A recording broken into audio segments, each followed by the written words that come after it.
So up next is Chris Ahern. Chris is a professor of molecular physiology and biophysics at the University of Iowa. Dr. Ahern received his Bachelor's of Science in Chemistry and Molecular Biology from the University of Wisconsin-Madison in 1992. And in 2002, he received his PhD in membrane biophysics in the Department of Physiology, also at the University of Wisconsin-Madison. He then went on to do a postdoctoral fellowship from 2002 to 2007 with Dr. Spike Horn's lab at Thomas Jefferson Medical College in Philadelphia, Pennsylvania. His current research program focuses on the function and pharmacology of voltage-gated sodium channels that through inherited or acquired defects give rise to a variety of diseases, including cardiac arrhythmia, epilepsy, and multiple sclerosis. Chris's work sits at the interface of membrane biophysics and chemical biology, where they incorporate synthetic amino acids into channels for pharmacological studies or ligand and drug interactions. So Chris, we are very excited to hear about your work today, and take it away. Awesome. Thanks, Rick. And everything presenting on that side okay, Rick? Everything looks good here. Awesome. Yeah, so as it turns out, the work I'm going to present today is actually your work too. So it's our work that we'll be talking about today. So I'm just going to talk about a little slice of work from my lab that we've been doing in collaboration with the center for the past couple of years. And it's been a really exciting example of just how great a collaboration can be. It's almost like the platonic ideal of multi-institutional collaborative kind of inventive science. Just a quick disclosure, the work today kind of led into a small biotech that's now run by Danny Enfield, and there's our disclosure for that. Okay. So here's the group of folks that worked on it, primarily Ryan Mell, looking very LinkedIn in this picture, and Rick Cooley, obviously a little more feral. Like I said, Danny Enfield was the postdoc in my lab, who this was one of the last projects that he worked on before spinning out. And it also was really great because he worked with an undergrad that we had in the lab for a number of years, Grace Gallus. And so there's nothing better than having a project end with the two co-first authors being the postdoctoral mentor and then the undergraduate postbac who worked with him. So that's a great sign. Here's the couple MSTPs that just kind of give rise to a great environment overall for the science. So we've been interested in cation-pi interactions, which I'll tell you about those in a second. And I just want to talk about how we've studied those and then get into a synthetase that was identified by the group here. As Rick mentioned, I did some work with Richard Spike Horn in Philadelphia in the early 2000s. And that time and training also led to the opportunity to work with Dennis Doherty and Henry Lester at Caltech, where we were able to kind of learn the tRNA synthetases and the tRNA acylation approaches that are still prevalent in my lab. So when we think about aromatics, tryptophan, tyrosine, phenylalanine, you have aromatic side chains, and obviously they're valence neutral, but they also have hydrophobicity features and characteristics. There's size and shape. They're planar aromatics. But when you perform some types of mutagenesis, which are very common in the ion channel field, you kind of are changing many attributes at once, and you're left wondering, what features have I perturbed in this system? And for instance, what we're really interested in are the electrostatic features of aromatic side chains, in particular, this quadrupole moment that stems from the pi electron cloud. So when we think about the different ways that aromatics can interact with their environments, this is just benzene, is which a common substitute is a side chain of phenylalanine. We can have cation pi, where the cation can be anything from a synaptic transmitter, like glutamate, GABA, glycine, serotonin. They all use cation pi interactions with their postsynaptic receptors. You can have pi stacking, where the electrostatic interactions are somewhat offset, T-shaped. Some sulfur pi interactions, but it all gets back to this idea that you really have a lot of what Henry Lester used to always call subatomic chemistry, figuring into these neurobiological questions. How do the electron arrangements give rise to interactions in energetically meaningful ways with cations? And so there's two features that I think are really interesting about cation pi interactions that makes them really different from lots of other types of protein chemical interactions. This is some early work from Dennis's lab, a computational study, and they looked at how a cation pi interaction, how the energetics would change going from aqueous to a vacuum-like environment. And what's really kind of curious about that is cation pi interactions are very quite stable across a wide variety of dielectric environments, meaning they can inhabit more hydrophobic space or hydrophilic space, and they're still going to retain that binding energy. Whereas salt bridges, which can have kind of any orientation, they really get weakened. They get much stronger in a vacuum, but they get much weaker over here where biology happens in this upper quadrant.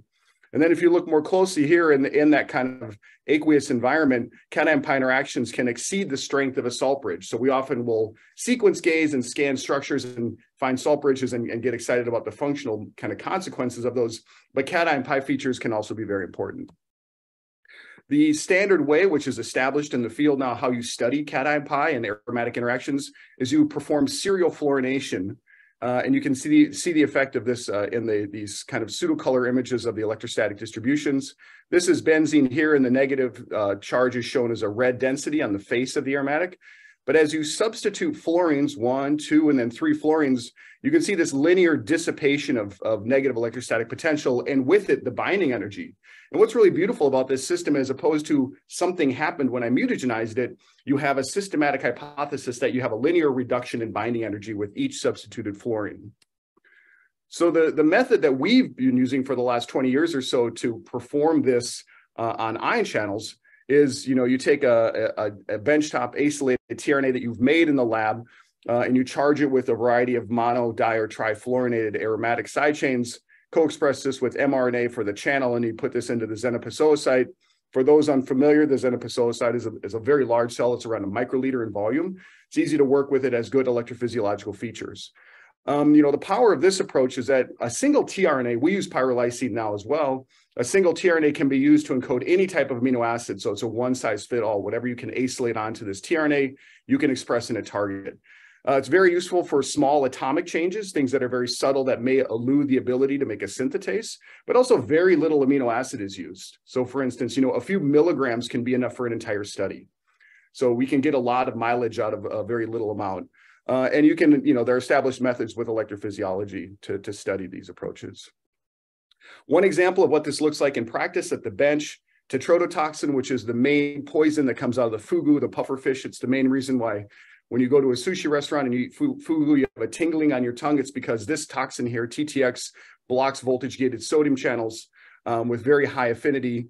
Very early on, we performed a study fluorinating this side chain serially. And this is the kind of data that you like to see for a true cation-pi interaction, where you have this measured binding affinities that you measure directly through the inhibition and get KDs. And then you can calculate that as well. And so you have this linear loss kind of showing the cation-pi interaction.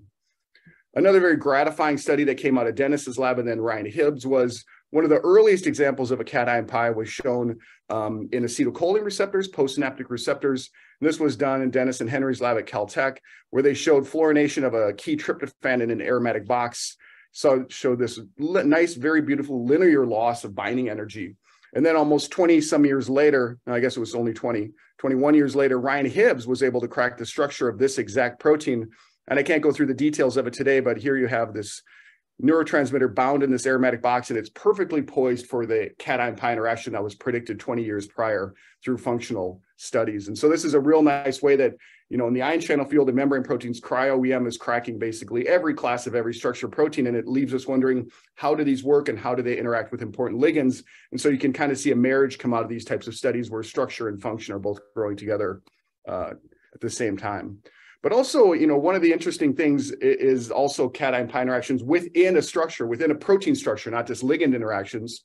This is data from a study that was again done by Dennis and Jason Gallivan, a postdoc in his group, where they looked systematically at every aromatic and basic residue in the PDB at that time. So that was around 600 proteins, and they're all soluble. And what was really stunning, I think, was what they found is that if you look closely, just over here in this category on the right, you can see the percent of all possible interactors that are within 5 or 6 angstroms of one another. So for instance, in terms of arginines and tryptophans, a near 40% of them are predicted to be in a structurally significant cation-pi interaction. So that means that cation-pi interactions are suggested to be actually very important for holding proteins together and possibly stabilizing different conformations. And so you'd want to break into those systems, but because we can only do things in the oocyte, it's not easy to get into many other types of proteins. So this is where we turn to the facility, and we started to look at, what are the types of these are now membrane protein interactions that we've done. This was our COVID study when everyone was locked up. We did a kind of a scan of all known membrane proteins and looked at possible cation-pi interactions in these classes of proteins. Each one of these bars represents a unique cation-pi interaction. Suffice to say, there's lots of them that are predicted to be in structures. Many of these proteins probably 95% of them are not amenable to working in the oocyte. So we needed to find a system that could break out of the oocyte to study these. There's a number of reasons why tRNAs are not amenable in this method, these benchtop acylated tRNAs. One of the main ones is that the tRNA as you make it is not renewable, as opposed to the tRNA synthetase pairs that we've talked about for the past couple of days, which you can renew the amount of acylated tRNA. Once you make this kind of precious bespoke batch of acylated tRNA and you inject it into the oocyte, it's one and done. So once it incorporates its amino acid into the target protein or it hydrolyzes, either way, it's a dead end reaction. And so you can't recover that, which often leads to quite low yields, which is okay for us in the ion channel field because an attomole of ion channel protein is macroscopic. But for many other fields, you need a lot more protein than that to have a kind of a meaningful experimental study. So we wanted to work with synthetases. And so a number of years ago, Ryan and I started chatting about how that might work. Obviously, we don't need to talk about why synthetases are so powerful for encoding unnatural amino acids. So this is the screen, obviously, that was run for some fluorinated amino acids. I won't go into this for the sake of time, but it was the same screen that actually Ryan mentioned 2 days ago and has been going through a number of talks with a positive and negative selection. In this case, the screen was performed by Rick and Grace.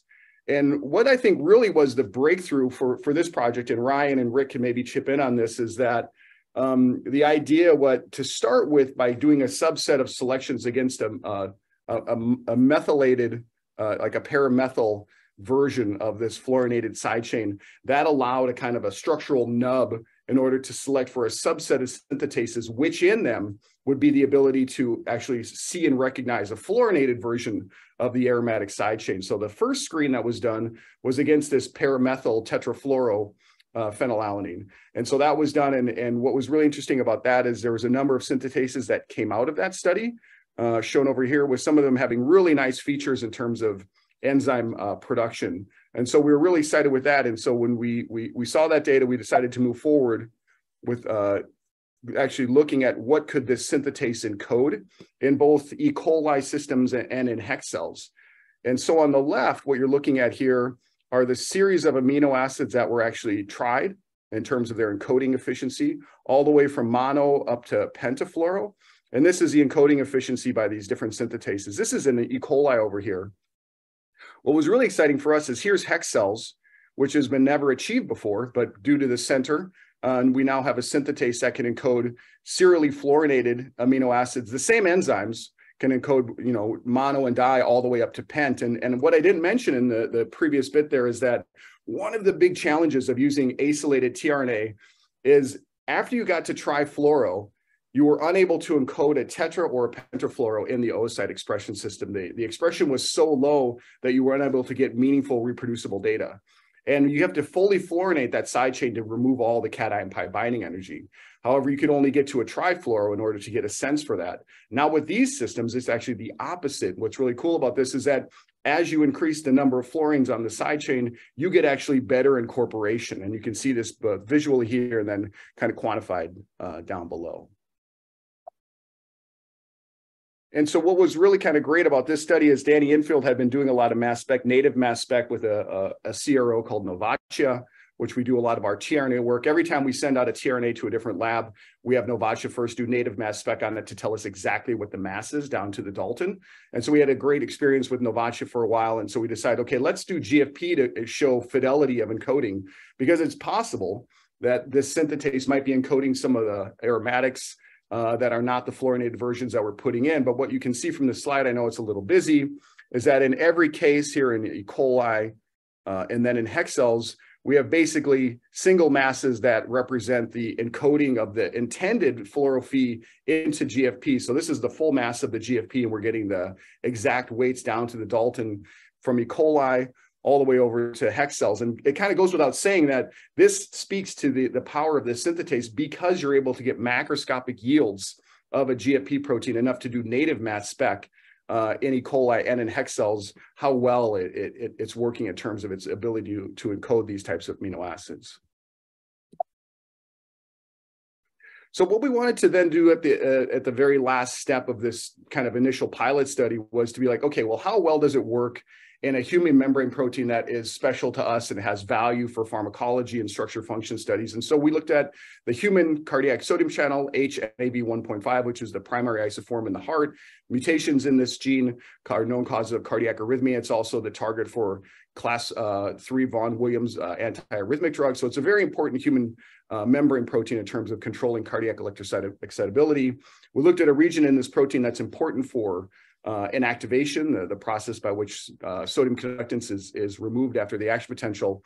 And what Danny decided to do is, of course, I was telling him, hey, Danny, let's go for the pentafluoro, this guy right here, because it encodes incredibly well. Let's see how well it works. And he said, no, let's go for this one over here, because that one actually encodes kind of middling. It's over here, right here. It's about half of the full amount that the pentafluoro can get. That would be an important feature. If you could get meaningful data with something like that, then you knew that you were onto something. And so you can start to see kind of how well this worked over here. Here's the rescue of the human cardiac sodium channel and HEX cells. He actually did a dilution of 1 to 10 in this lane to kind of get what we thought was going to be an equal comparison. And that was actually way too dilute to compare, because it looks like the rescue we're getting with that trifluoro was probably closer to wild type in HEX cells, which was really quite incredible. Here you can see that quantified. And here's how well this performs in GFP. But when you look at, and I think this is something that resonates with folks who do more complicated human proteins that don't always have the best expression, these are recordings, electrophysiological recordings of HEX cells that are expressing either the wild type channel or the rescue channel, and they're on the same scale. So what you see is this synthetase is actually encoding to the wild type level of protein. And this is with the synthetase that encodes the kind of the middling level of GFP. The functional features of these express channels are more or less entirely normal, except for this little shift, which we can explain with the biophysics of the substitution. And I think that's an important point that I just like to leave with everybody, is that in our group, we've often looked at how well does GFP rescue as a metric of how well things are performing. And it actually really turns out that that might not be the best way to look at, are you expressing a really high level of your target? Because GFP gives such a high level of expression, it's hard to imagine meeting that kind of metric or benchmark of protein expression. When we get into proteins that are kind of important for my lab, sodium channels, you're maybe getting 2,000, 3,000 copies of this protein traffic to the plasma membrane. And in those instances, these synthetases are clearly able of delivering macroscopic levels of current. So now it's kind of a really exciting time for us to put this paper out and then move on to all the other targets that we want to go after now that we've been kind of unleashed from the oocyte and can move into much more interesting systems that are only amenable to HEX and other types of human cell lines. So yeah, we can, go through those later if you want. So this is the group. Danny, of course, was the one who drove this project from the beginning. He's now the CSO at the small biotech Halide Bio. Grace, who worked on doing all the synthetase work at the center, was the one who worked with Rick to identify all that. Fred, who was a really great molecular biology postback here, is now in grad school at Weill Cornell, but then the rest of the crew has been amazing. Obviously, the only reason I'm doing this work is because I was strongly influenced by some really great mentors back in the day. Cation pi analysis was done by Imad Chekfold and Ali Raskouli, Chris Chapot in France, and then Mel Lab, of course. So thank you guys for paying attention, and I'd be happy to take any questions. Great. Thanks, Chris, for that fantastic talk.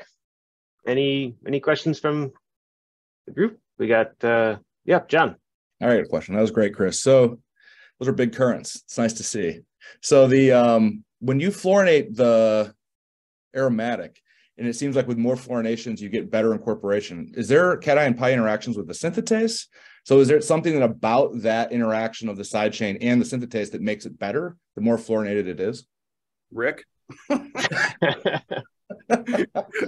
Who are you, John? Are you a reviewer too now, or what's going on? Oh, no. But it's like linear. Oh, no, right? no, it's beautiful. Clearly having more nubbins, and I because I was kind of cruising through it. What's great about the fluorine substitution is that it's isosteric to hydrogen. Yeah. It's maybe a half angstrom bigger. So oftentimes when you think about fluorine, you think, oh, it's this giant atom you're appending to it. No, yeah. It's isosteric to the aromatic side chain. That's why it was so powerful, the early work from Dennis and Henry, is it's really only changing the electrostatic features of that side chain. So it only points to that there's a cation pi or some other type of physicochemical interaction within the synthetase. And I think that work is ongoing now at the center to try and see what is going on with this specific synthetase and if it could be used to learn more about the pocket, I think is my understanding. Yeah, I mean, like, you know, there's amino acids that are really tough to get synthetases for, but maybe it's because it doesn't have cation pi interactions. Yeah, you start with the pentafluoro now and build off of that. Yeah, exactly. It's neat. No, but I mean, the thing that was really surprising to us in the power of the synthetase work has really kind of been profound is that because the substitutions are so small, it was only thought that you could encode through acylated tRNA. Right. I didn't ever imagine that we'd be able to get a synthetase that worked actually so well. And now this can be used to generate protein in E. coli and in hex cells and non-conducting proteins that you need things at scale to do work on. So I think using this, you think you can do an indol then? What's that? You can do an indol then. Like, you think that now that you know that this is possible, the tryptophan with the indol group. Oh yeah, the tryptophan. Yeah, you could say, if you could get the synthesis high enough. That the challenge of the indol of the IND was synthesizing enough of that. But there might be a way to actually recognize those as well. We've been talking about the tryptophans. Obviously, that's an important next step. But again, synthesis of the fluoro side chains is not trivial. And so we kind of crack that nut first. But I think that it kind of shows proof of concept that this is something that could be useful going forward. Great. Thanks, Rick. Yeah, Brian, question? Yeah, question here on sort of the I guess the biochemistry of ion channels and the difference between oocytes and a eukaryotic cell. So I know that it's okay. 1 second. Isaac, Isaac has a question. Yeah, so Isaac's got to put. Could you go find your ape? I apologize. It's in your bedroom. So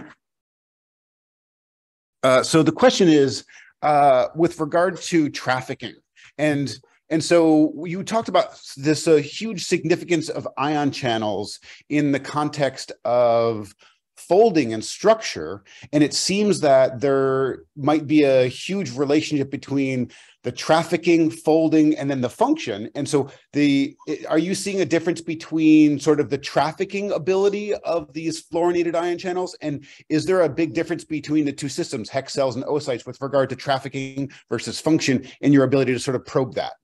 And there's a big question, I'm sorry. No. The first question is, are we seeing differences in trafficking? It doesn't seem like it very much, at least at this site. I think now that we know, this was a site that was chosen that's mostly hydrophilic. It's in an intracellular linker loop, and it's not packed within the membrane where we think there's more significant cation pi. So this one was chosen not to have a cation pi influence for the most part.